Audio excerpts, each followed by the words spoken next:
Yeah, so I was thinking about Kevin Spacey, you know, the whole Yeah. disgraced actor thing and the Did whole I not thing of have him on the list I just said? you might have not mentioned, but obviously he's a big one. Yeah. Yeah, He would But be he was one of the ones that my friend Steven and I were talking about. yes, and you look back at the movies that they've made, and obviously you can't diss the movies because it was just movies that they made and it should be appreciated. And yes, the question is whether when it's going to be okay for them to come back. But it made me think about times when known actors or just basically bad casting decisions, essentially, or maybe they're not bad casting decisions.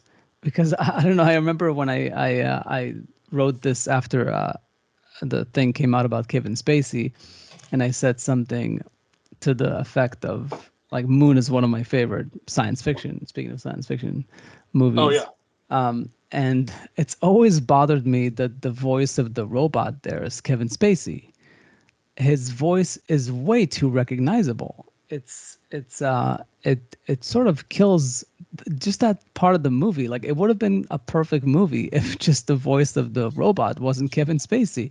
And I made a post about it, not because he's disgraced, not because I want to replace him. It's just because I don't like it. And it should have been sure. voiced by someone else. And famously, they made a big deal about getting his voice for Moon. Like he actually didn't want to do it until they made the movie and proved to him that it's a good project for him to join. So he was also kind of a jackass about how he went about being cast in that movie. And Mm. then he saw that it was a great movie, so obviously he dubbed the voice over it. I didn't know Um, that. yeah, that's I think that's the story there. But in any case, and there's other examples like and this one might be one where I'm conflicted, maybe I'm not completely right, but Natalie Portman in the Thor films, I feel like was a miscast because she's the most famous person in the movie. She's way too recognizable. It doesn't, it's not a good fit. You could have found some other feisty actress that would lend into that role and would be captivating enough for Thor. But I guess the rationale there was that, well, she's Natalie Portman. Like just the name and her gravitas does all the work for you. So there's not a lot of acting she has to do to prove that she's worthy of Thor's affection, of Thor falling in love with her.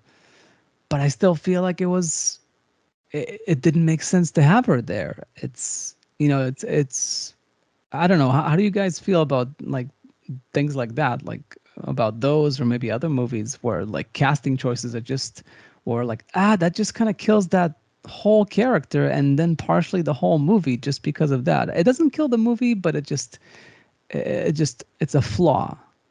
I totally remember you talking about that in the past. The Moon thing, like pretty much when we watched Moon. It's so weird to me because, like, I think that Kevin Spacey's great for that voice. Like, I think he's really great. It's interesting that you tell me that he reacted that way because I can kind of see that now. Like I can that doesn't seem odd to me. Like I can almost kind of like I don't know if that makes sense. Like I just yeah, like but I really like that, and I remember you saying that you felt it was a little out of place or whatever. And I mean, you made some points I remember back then. I don't remember exactly what they were. Maybe pretty much what you said right now. But yeah, I don't know. I really liked Kevin Spacey in that. I thought he was excellent as the robot voice. And it's hard for me to really fault Natalie Portman in anything because I spent probably the majority of my adult life hoping that I could meet and woo and marry her. Yeah. Um, but yeah, I mean, still top 10 probably. Anyway, whatever. I totally know what you're saying though about Thor. And you're not the only one who feels that way. I mean, remember the South Park episode, the Thanksgiving episode? Hmm. Yeah, The whole subtle joke about Natalie Portman in that thing is that like she's almost saying nothing and doing nothing. She's just kind of like giving these like really ridiculous looks, you know, like smitten looks to the Thor. Chris Hemsworth. Yeah, no, I mean in the South Park thing, Oh it's yeah, like a yeah, yeah, pilgrim or something. yeah, It's like yeah. a pilgrim version of Thor. But yeah, you know what I'm saying? It's like they clearly are like they're putting that in there, the way she's acting and the way they're doing that, to kind of like make a joke about how odd it was, you know, to them at least, and to you. I don't know. I thought they had good chemistry. I didn't think that it detracted from the movie at all, but I definitely can see why you felt it was an odd choice, especially since Chris Hemsworth was a complete no name at the time. Exactly. She was the movie star in that movie. Yeah, I mean, So like she Gwyneth Paltrow and Robert Downey Jr. That makes sense. it's sort of like the There Will Be Blood. Like there's the whole thing about I think there was another character, another actor cast opposed instead of Paul Dano, and that he just could not like match Daniel Day Day-Lewis. Lewis's performance or gravitas. Like there was just no way. Nobody is supposed to match him, but you're supposed to hold your own with him. Yeah, yeah. You And couldn't they match his like energy. yeah, so very quickly they had to change the actor, and Paul Dano did a really good job, and that's probably what put him on the map in a way. Didn't he do That Little Miss Sunshine before that? yeah, I think Little Miss Sunshine was the first thing that put him on the map, but this one he Like a year definitely before or something. yeah maybe, but in any case yeah no he definitely held his own there, and yeah so it's things like that. So sometimes those mistakes are corrected. I think Back to the Future too, right? Those like Eric Stoltz was. Marty McFly, and then he was changed with, yeah, and it's you can see that it's sometimes like things just don't gel, and if you're smart enough, like those filmmakers were, you swap the, but other times you just kind of go with it. But the Natalie Portman again, she was fine in it. Just like she was fine in the Star Wars prequels, it's just that everything around her, and I actually very much liked the first Thor movie. I thought it was Kenneth Branagh, right, directed it. Excellent movie. Yeah. Yeah, good movie. I like the tone there and everything. It's just that I felt like she overshadowed Thor, and nobody should overshadow a god Yeah, in the movie that's titled for his name. You yeah. know, that was the main thing, the main issue I had there.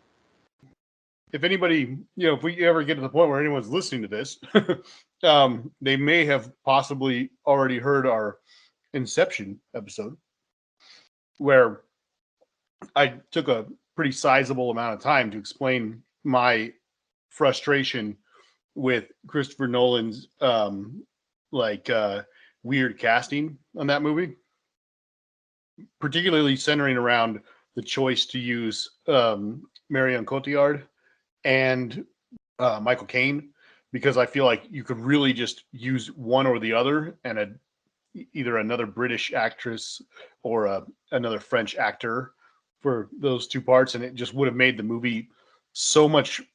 I mean, it's one of those examples of, in my opinion, of when you already have a complex movie, the last thing you want to do is add hurdles and hoops for the audience to jump through to understand and make sense in their head, you know? And that's a movie that where we're like bending the fabric of reality around dreams and stuff. It's like we just don't need that extra work, you know? And the only reason I bring it up again, since we already talked about it, is because it's not the only movie he's done that in, you know. Probably one of my biggest frustrations with what I see as his weakest movie, probably, which is the third Batman movie, the Dark Knight Rises. Dark Knight Rises.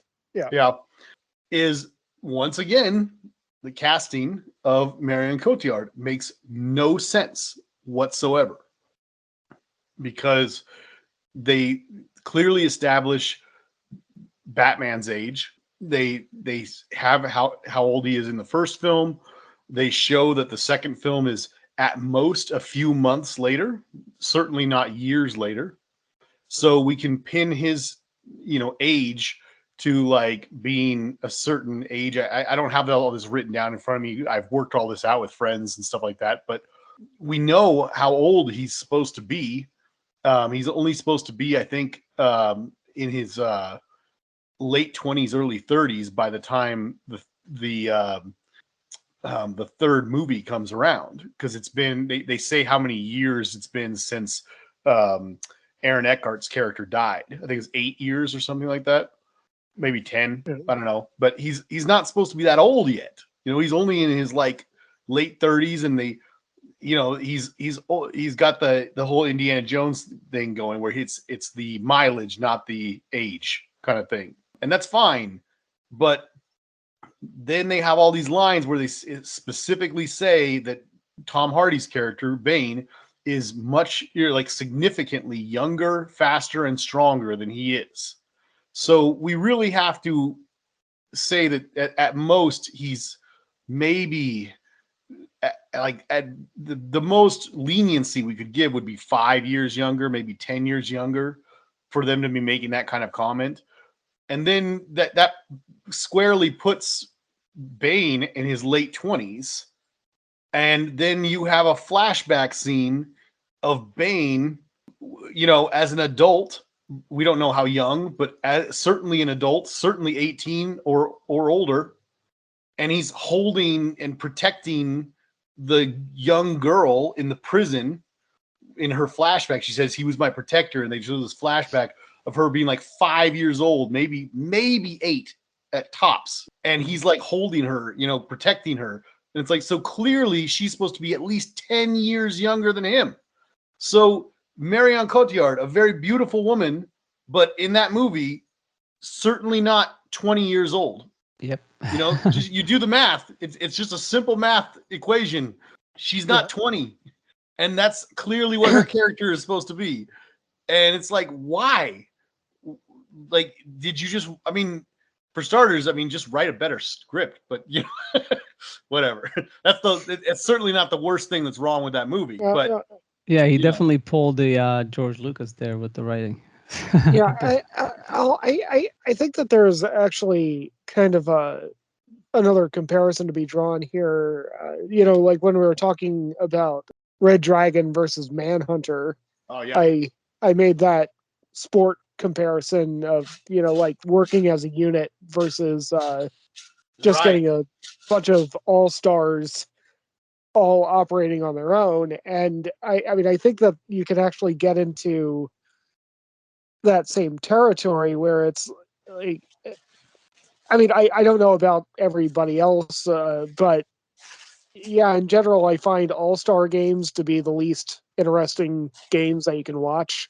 And it's all just kind of, okay, yeah, these are all the best players, but they're all also just kind of operating for themselves, and just kind of, you're just throwing it all out there that like all these guys are the best players individually, but it still doesn't really mean anything.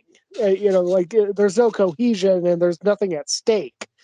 And I think you can actually do the same thing with casting, where like you just kind of stack your cast with a bunch of all-stars, like these guys these guys and women who are just absolute masters of their craft, but still, like, if there's no cohesion, if there's no operating toward a single goal, then it's just a bunch of people trying to outperform one another. So I can see that being like an issue where like you've got like an all-star cast. Okay, you got an all-star cast, but that could mean that you also have like an all-star game when it when it comes to a movie, and that like, yeah, we get to see a bunch of masters do their own thing, and I can walk out of it and think, well, it was still a piece of shit, but I don't know. Yeah, I have other examples like the Joker, like the Joker movie, and they cast De Niro as the the host, Distracting. it's very distracting. It doesn't. I get it because it was based on Taxi Driver meets King of Comedy, and King of Comedy he's the comedian. So here it's flipped, and he's the host. He's the Jerry Lewis character in a way, but he's not Jerry Lewis. Like he's just not. That's not his personality. That's not his. And he's a great actor, and obviously De Niro can play whatever he wants and do a decent job. But specifically there, it was distracting. Like it could have been someone else, and that scene could have played better. And even though I love De Niro, that role specifically, I just don't know what it is. Like maybe it's just time in his career or whatever. It wasn't like his best work. He didn't really like. I don't know. It's hard for me to explain it, but it took away from it in a way. So yeah. I agree with you, but I also think that's like one of the least important things that's wrong with that movie. I personally really like that movie, but I I'm think sure, it's a great movie. yeah, but I'm sure it's got flaws. I mean, and I'm sure we can go into it. Well, I mean, if I had to pick a late night host to watch getting shot in the head by the Joker, I would have to pick Jimmy Kimmel though. So Wow. Go into the politics. No, I it's get just very not frustrated funny. with Kimmel, but like I give him a lot of like I kind of give him a bit of a pass just because of fond memories of him on the Man Show. Yeah. That also just makes him such a damn hypocrite. But anyway, well, I totally agree with that. Yeah. Yeah, I was gonna say one more thing before I forget. Rooney Mara in that movie Lion, I felt was like a poor casting choice. Really? Yeah, because I felt like because you had like Nicole Kidman was the Australian mom, and that's great. That was good casting, and Dave Patel was obviously coming off of but Rooney Mara plays like a nothing character. She's the girlfriend, and she doesn't have much going on. And right out, having done, she just did Carol, and before that, she did A Girl with a Dragon Tattoo and stuff. You don't want to cast her, and she was in Her as well, in a more sophisticated girlfriend. Or I guess she dated, I think, Joaquin Phoenix. You just don't cast her as a simple girlfriend. It's just not necessary. Like she's too unique to be just a girlfriend. I see. Like she needs a role with more teeth. I got you. I mean, I think she did it because like it was a good, interesting story about a fascinating, like true to life event. So she wanted to be part of it, but really it was a character that did not necessitate that caliber actress. Well, I mean, I case in point, I forgot that she was even in it. Me too. I mean, that's a good thing. That's good acting. I do remember, real quick, I do remember thinking, number one, obviously, she's Rooney Mara. She's beautiful. And I remember thinking, like, this guy's so lucky. He started out this kind of life. Then he, got adopted. He, like, one in a million shot, by these wealthy Australians. Grew up, had that life. Almost got derailed by his younger brother a couple of times, his stepbrother or whatever you want to call it, adopted brother. And then like after all that, still remember, like was able to make that connection and everything. But like amongst all the turmoil, the emotional turmoil he's going through, I'm like, you got a great girlfriend. I mean, like she's so loyal and beautiful, I'm like, man, this guy's super lucky. But I did forget it with her though. I saw the that movie at a screening, I think at the Egyptian Theater or something with the producers. Might have been the Era Theater. But I remember the producer saying how that he feels bad that they used her for the girlfriend role. Like he did say that, and then they said like, but we're making it up to her because she's playing Mary Magdalene in the next movie so we're using her to better effect. But he actually flat out said it's like it's not that big of a role, but they offered it to her, she went for it, and What movie are they making? Something biblical, obviously.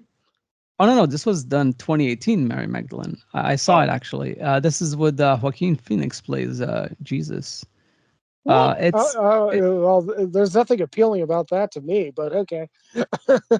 No, it's interesting. It's I saw it because I heard about it, and it came up I think on Hulu or something. So I was like, let me see this, and it's interesting. It's another take on the story, and it's from her perspective, from the female perspective.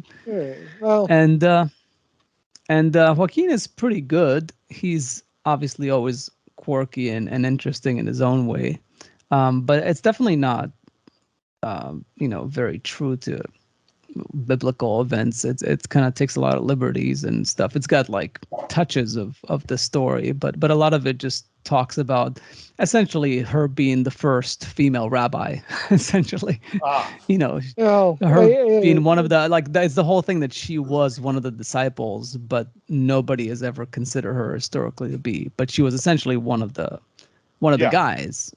It's just that she hasn't been acknowledged as such. Jim Caviezel will always be my Jesus. Yeah, well, that's a whole other subject. The whole Passion of the Christ thing. I hated that movie. I still think it's a great movie. But actually, the funny thing is, Lion, when that came out, I actually kind of panned it. I mean, I love Greg Fraser, the cinematographer on it, and I think that he did great work. But I think when I put out my picks for the Best Picture nominees, I think I listed the first 20 minutes of Lion as my number 6 pick, and then I list out the rest of them, and then at 9 I put 7 Miles of Crap, and then after that I put the remaining 90 minutes of Lion. What a dick! I really hated that movie. Lion? Yeah. Yeah, no, it's an uneven movie for sure, but yeah. Nicole Kidman makes that movie. No, she's great. Like, she's really good in it, for sure. And the kid is pretty good. The stuff in India and stuff is, but yeah, it's an uneven movie. There's no question. Yeah, right. I don't know. It's not easy to pan a movie like that nowadays, but I just, I thought that the first like 20 or so minutes of that movie were like captivating, and then it just turned into, I don't know, it just turned into kind of like what Jason was saying, like the luckiest freaking kid in the world. It's a little hallmarky at the end. Yeah, but yeah, exactly. That's what it is. But it's a true story.